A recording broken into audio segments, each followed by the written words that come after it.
So our business is Hard Work Martial Arts. We're a nonprofit martial arts studio in Sterling. We have Taekwondo programs and other martial arts programs for ages from about 4 years old all the way up through adults. And then we've been open about 5 years, and our goal is to use martial arts as a way to help individuals kind of become the best version of themselves. Learn how to control their impulses, their physicality, as well as develop confidence and discipline as well, which can help children a lot. But even for us adults, it can help quite a bit. So that's the goal. That's awesome. And then can you tell me about your history? I know you used to be in education, like as a teacher. Is that correct? No, my college degree is in Teaching. education. Ah, Yeah, okay. yeah, early Yeah. childhood education. But I've been a martial arts teacher about 16 years. Oh, wow. So I started teaching in my 20s, and we decided to open our own studio about 5, 6 years ago. But yeah, I used the college degree to help me understand and take a more scientific approach to teaching martial arts as opposed to the old school, very aggressive way of doing it. I'd rather approach it from a more beneficial way for both the students and the instructors as well. And then what about you? What's your background? So I've been doing Taekwondo for 20 years. I started as a very little kid, and I worked at my old studio in high school, and then I went to college, and during that time, he was opening his own studio, and I kind of just hopped on that train, and yeah, and so now I'm here. I have to admit, this is not my full-time profession. I'm a biologist. Wow. Yeah, yeah. So when I'm not saving wild animals and stuff, I'm at the studio working with kids mostly. But That's yeah. awesome. Awesome. And how did you guys meet? Was it just by applying and then you guys met, or? Oh no, we knew each other through Taekwondo already, and yeah, he went off and did his own thing, and yeah, so Awesome. decided to do that. And then I saw online that you guys have a lot of core values, which I think is really important. For our listeners who don't know, would you mind explaining what those mean to you and what you hope the kids and adults will learn? So I don't remember them word for word off the top of my head. That's okay. But our focus is to try and build an honest and effective way to help students realize their potential. We think that the best way to do that is through dedication to the student through hard work, encouraging the student to be able to push their own boundaries. Having open and honest communication is really important to us. So if there's corrections from a physical standpoint or a technical standpoint, we have that conversation with the students. So we're not like a daycare style martial arts studio. Our goal is to give honest feedback so they can really develop, and that does mean running into failure sometimes and falls, and helping them be there and work with them and encourage them. The biggest goal is to kind of build a community where everyone trusts one another to be able to put forth their best effort and show each other how hard they're willing to work to develop their own skills and become the best version of themselves. That's not only on the student side but also us on the instructor side. So if we make a mistake, we admit it and we own it, and we try to be honest with our students as well and say, hey, guys, I made a mistake. Let's try to work through it. Let's adjust and improve. And that's really seen us through with the athletes that we train, as well as the parents of the athletes as well. Being able to have that honest, open dialogue and being able to know that we all work towards helping each other kind of build the best version of ourselves that's really our biggest core value. That's awesome. Not to interrupt, but can I have you scooch a little bit closer to him? Just because the mic, it's not grasping his sound. Sorry about that. There we go. Thank you, Dulce. All right. And then can you tell me the process of how to apply with you guys? Like, are there any prerequisites before you sign up? How do you do that? And I know you have different levels. So go into... I'll take that one. Sure. So we don't really have an application process. It's just you can sign up for a free trial class, and usually that's a one-on-one with him. And if we think you're a good fit for the studio, and honestly, most of the time it's just like, are you willing to learn? And if we're dealing with the little kids, like, are they going to be super disruptive to all the other little kids? So the criteria, there's not too many criteria to meet during that. And if you like the trial, we just go ahead and get you signed up. So it's pretty easy, and we don't usually have to turn people away. It's very, very few over the years. Okay. So, and that's usually just, behavioral issues with children. And sometimes they can come back a year later and they're totally fine. Wow. So it's not a one and done. Like, Yeah. maybe right now is not the time. Let's get another year on you. You can try again when you're 4 instead of 3. Yeah. So, All right. Awesome. And then tell me about the levels. Like, I'd like to know more about that, and I'm sure our listeners are curious. Absolutely. So the way we break our martial arts program down, we have a couple different program groups. One we call our Hard Work Heroes program. That's just for our 4 to 6 year olds, and they have their own individual ranking system that focuses on some simplified martial arts techniques, character development, helping them learn good values, and then major motor skills too. We have like obstacle courses and things they can climb, which help the younger kids have a good time, but also develop physical skills. And then for our traditional Taekwondo program, just like any martial arts studio, we have a belt system, a ranking system, and each rank encourages students to learn a certain set of skills, master those, and then move on to a slightly more challenging version throughout the ranks. But we break the program itself down into 3 different levels. One we call our foundations level. That's just the very first couple of ranks. So the first 4 to 6 months of training with us is very one-on-one, very small group, so that we can really focus on the individual techniques, learning our students' personalities, learning how they work, how they move, helping them with their basic physical skills so they can really master their basic techniques. This allows us to accept students of any athletic ability and help guide them into a position where they're ready to jump into the regular program a bit more full throttled and fully prepared. And then after the first couple of ranks, we go to our beginners ranks students. It's probably going to be the first year and a half of training. Yes. And they'll spend their time there mastering the basic foundations of martial arts, proper stances, proper body control, posture, technique, excellent physical fitness goals, helping them really learn the primary key physical and mental aspects of martial arts training. After about the first year and a half of training, then they'll kind of move into our intermediate and advanced training, and that's where we really start pushing the limits of their ability. Wow. It allows them to test their limits, whether it's focused on self-defense, where they're working on speed and reflexes, or we're working on, like, we have a tournament training team as well, so if they want to compete and go to competitions where we're really pushing their physicality and stuff like that, it allows them to really kind of find their limits and push who they are to really focus on their own individual development and skills. That is awesome. Do you guys have any stories of like kids who have come in and you've seen like a change in either their demeanor or stability or mental health? oh yeah, big time. We'd love to hear those stories. Let's see. Excuse me. So, I can think of a few students off the top of my head. We have one little girl who's in our Heroes program, so little kids, and she has some physical disabilities. Like they don't hinder her too much, but definitely some physical disabilities. Maybe speech is not her strong suit, and like she used to like not talk at all.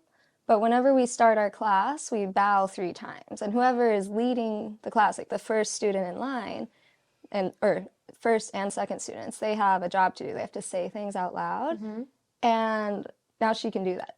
Like, she's loud enough, and she'll be like, face the flags, kunye, and then we all bow. It's super cute.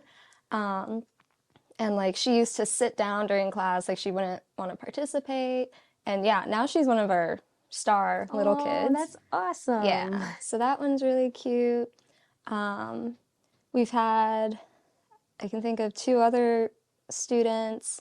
One is, like, 13 or so, and the other is, like, 7 maybe.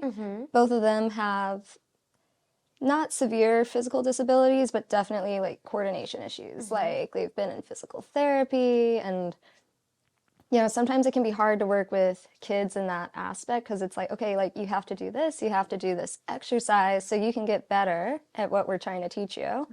But kids don't necessarily have that foresight, so we have to be very mindful in the way that we work with them. But both of them work so hard, and they've both come a really, really long way. Like, one of them is well on her way to black belt. Okay. So, yeah.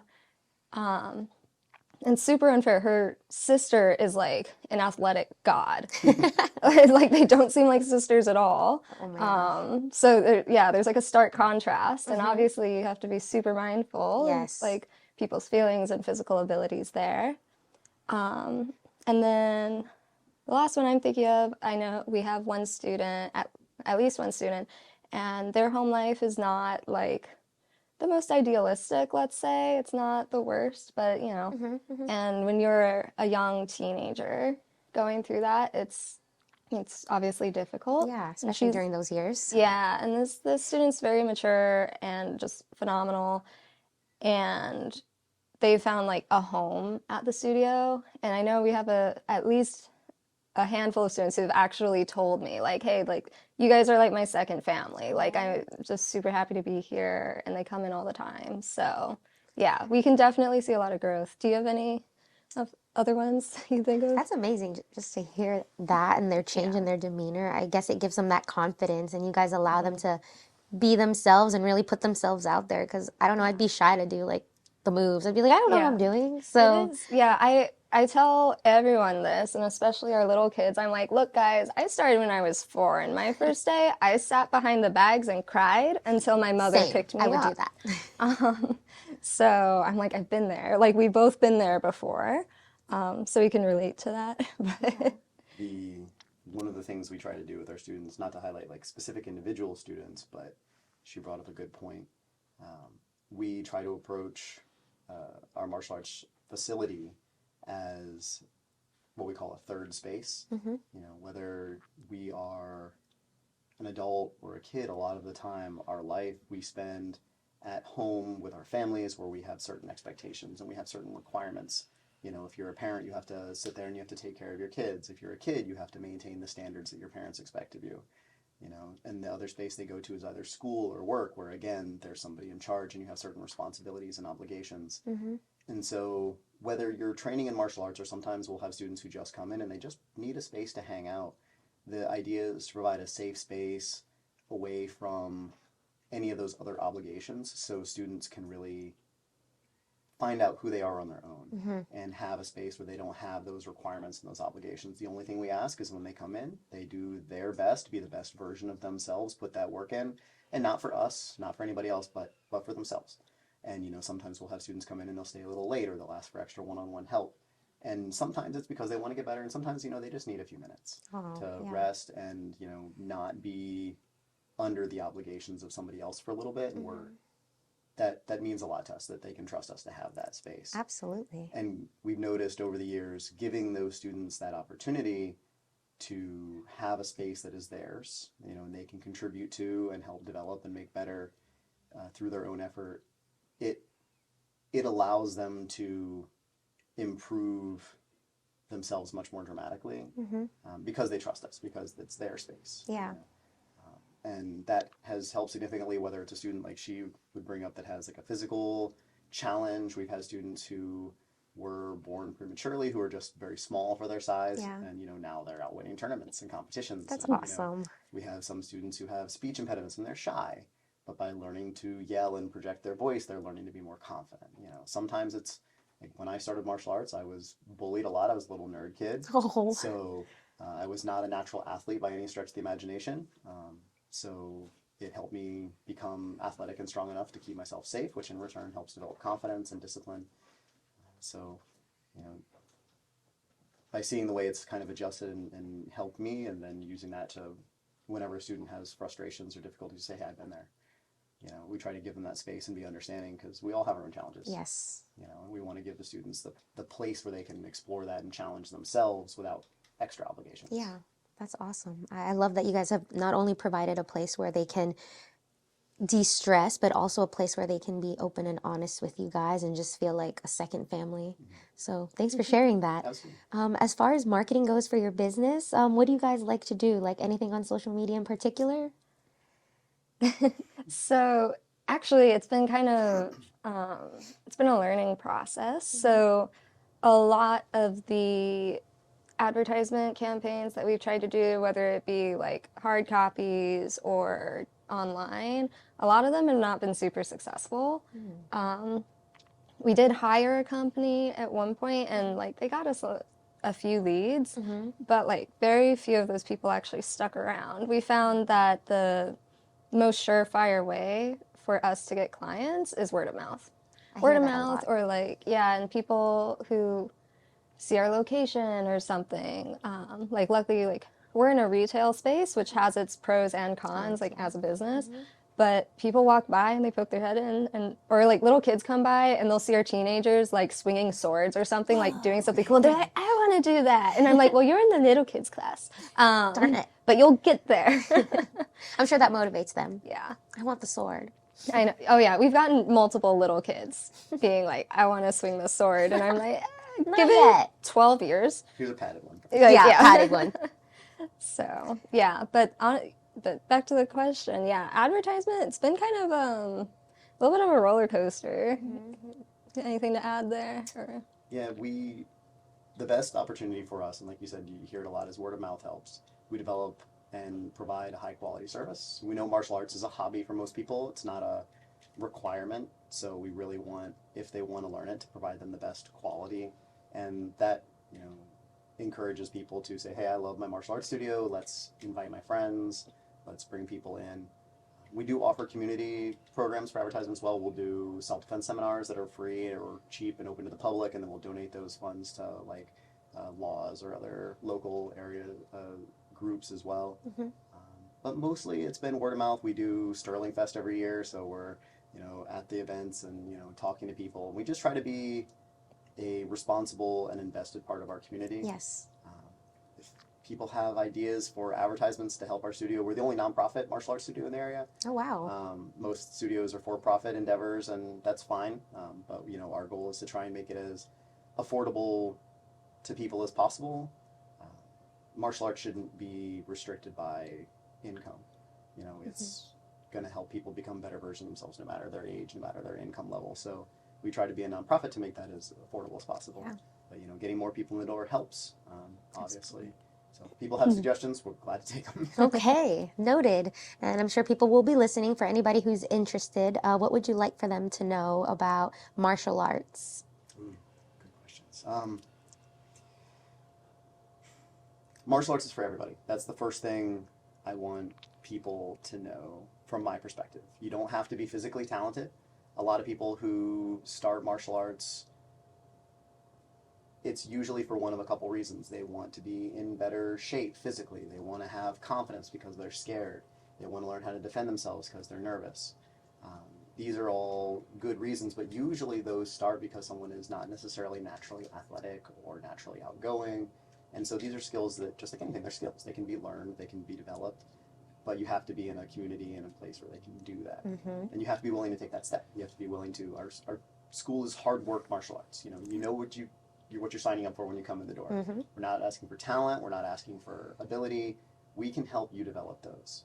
You have to be willing to step in the door, do your best, be willing to fail, pick yourself back up, try again, and we will be there to support them along the way. That's really what it's about. You don't have to be a savant. And just like any sport or group athletic attempt or endeavor, you have to be willing to work with other people, and it's going to help you develop those skills as well. But it's for everybody, whether it's a focus or coordination, or you just want to do it for fun. We have people who come in with their families and do martial arts with their families that say, we're not interested in doing martial arts. It's that martial arts is a great avenue for us as a family to help develop good character skills and bond, and when a parent is holding targets for their little kid and they're kicking the stuff in out of the targets, it's a great way to say, hey, you've gotten a lot stronger and we're proud of you for your development. So, it can be for any reason. It can be for any skill level, any age. We've had people in their 60s, 70s doing martial arts and fitness. So you set your own goals and you work towards your own advantages. You just got to be willing to try. That's really what I suggest for anybody. And there's no best martial art or endeavor for each individual person. You're going to get out of it what you put into it. And, we're hopefully going to be there to help coach them along the way to find their best versions. I love that. And what do you guys like to do outside of the world of martial arts? Anything in particular? Well, martial arts is his whole life. I don't know what He lives and breathes it, I don't know what he 365. does otherwise. I cycle too. Okay, there we I go. like to go cycling. That counts. He works out. He works out and then he kicks stuff. Ouch. I listen to a lot of educational podcasts too. Okay, cool. Well, as I said, I'm a biologist, so I'm actually a wildlife rehabilitator, and yeah, so I work with animals otherwise, and when I'm not doing that, I'm usually going out and trying to see animals in the wild. So, yeah, I love that. yeah. Do you document anything or like take photos of Oh yeah. it?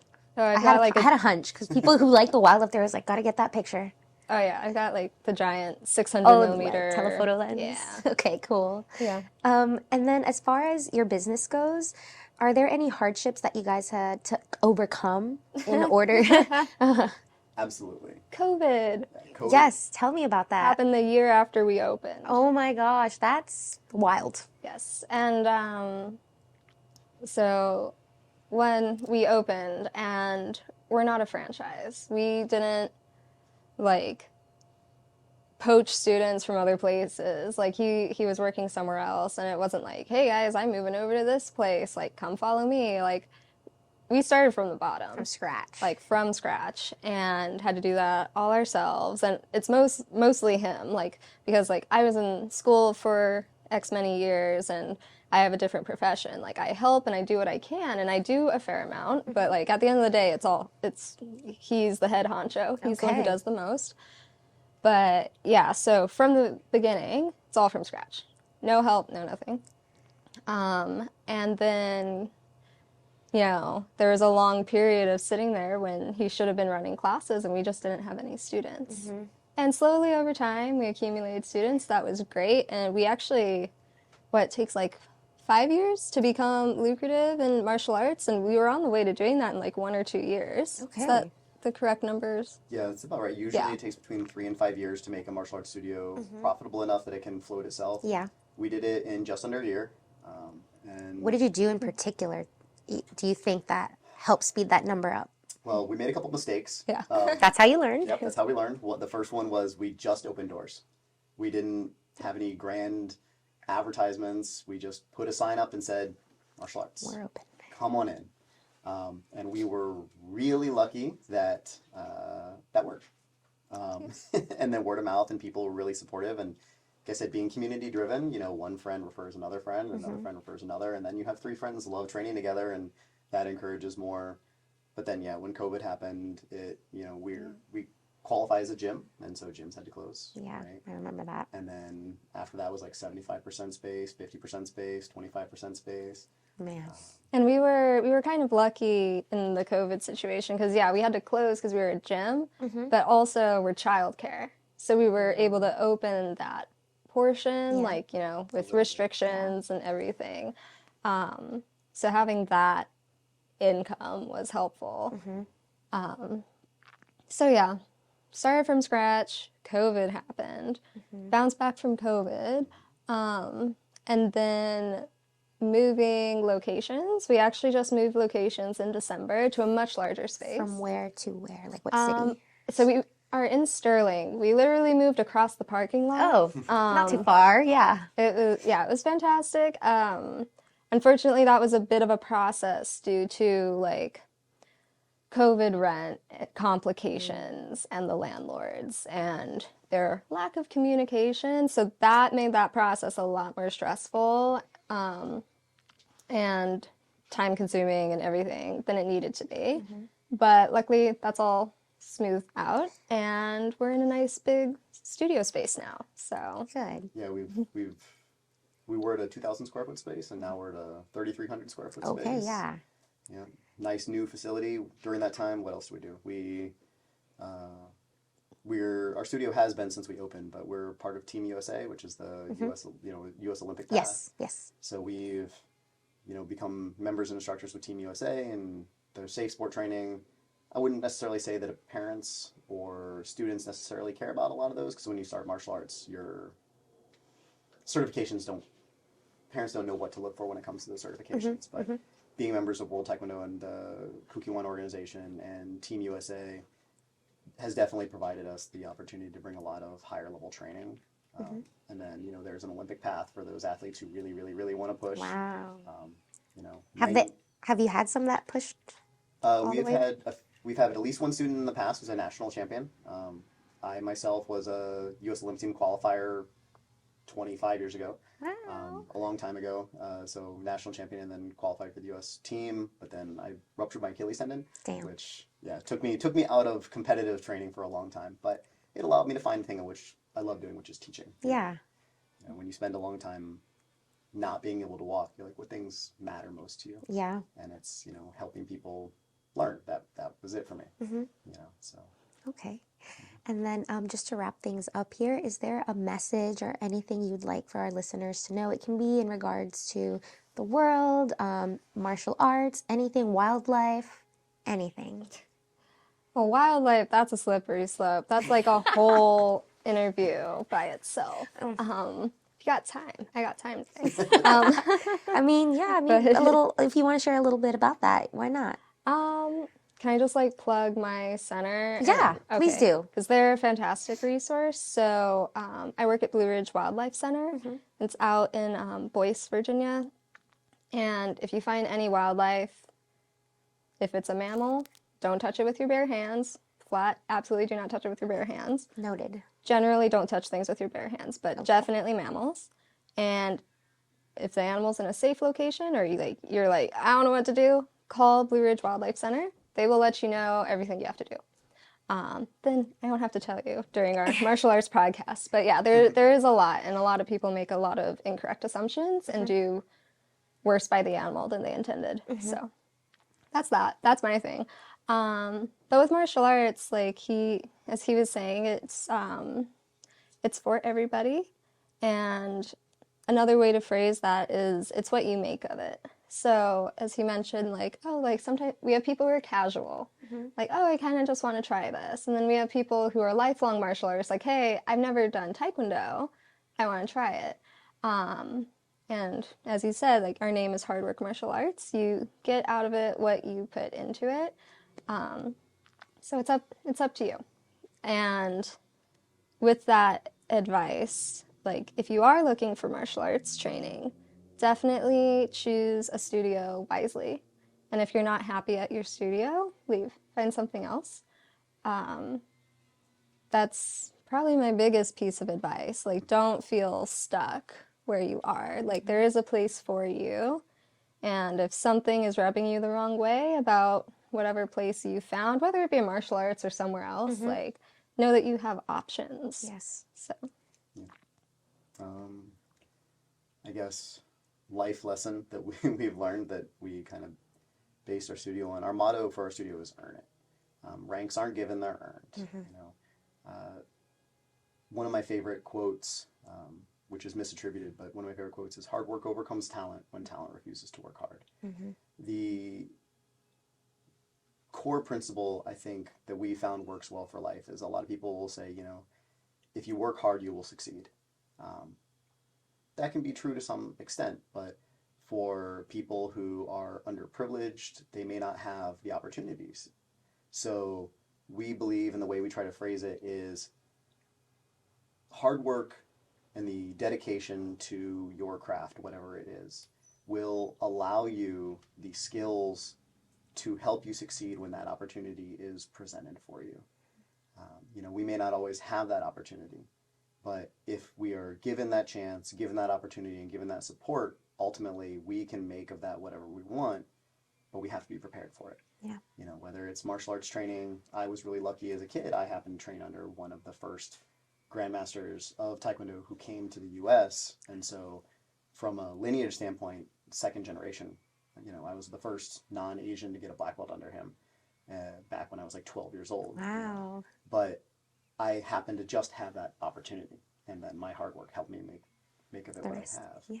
But if I didn't have that chance, that opportunity presented to me, and then your support and your community and your family and whatever structure you have to be there, that's really important. Like she said, if that structure, your community isn't there for you, don't be afraid to change it. That takes hard work too. People move across the country to find a new community, find a new job, find a new culture that they can really invest and make part of who they are. So we shouldn't be afraid to take risks to expand and become the best version of ourselves, whether it's martial arts training or in life or in school or in education, whatever. So I think that's how we try to base our studio, and through our life, is just prepare ourselves as best we can, and when that chance is there, we grab one and try not to let go. That's a good one. And then last thing, where can people find you? Okay. So we are online at hardworkma.com, and you can find us on Facebook, on Instagram, though I gotta admit, social media, we're not Our strong suit. not our strong suit.